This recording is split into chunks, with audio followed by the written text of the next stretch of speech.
There is a lot of rich and interesting math in columns, an everyday ritual and tradition performed by thousands of people in South India.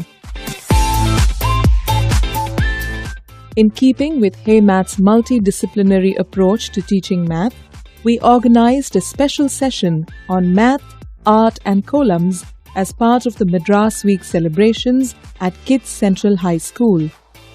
Students from grades 4 and 5 took part in the activities to discover the math hidden in various patterns.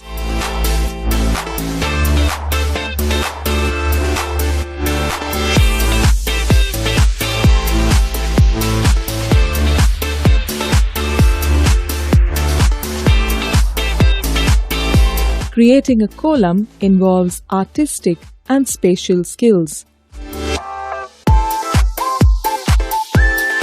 Concepts like symmetry, congruence, number patterns,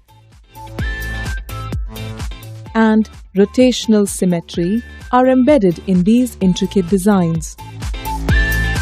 Our objective was to develop mathematical thinking in students and let them come up with their own mathematical designs. Students created logos and solved column riddles based on concepts taught by our team. I thought that this workshop was really fun and nice, and I really enjoyed learning about different columns and different math. I really enjoyed the workshop. I really enjoyed working with all the aunties in a unique way while it was columns with math.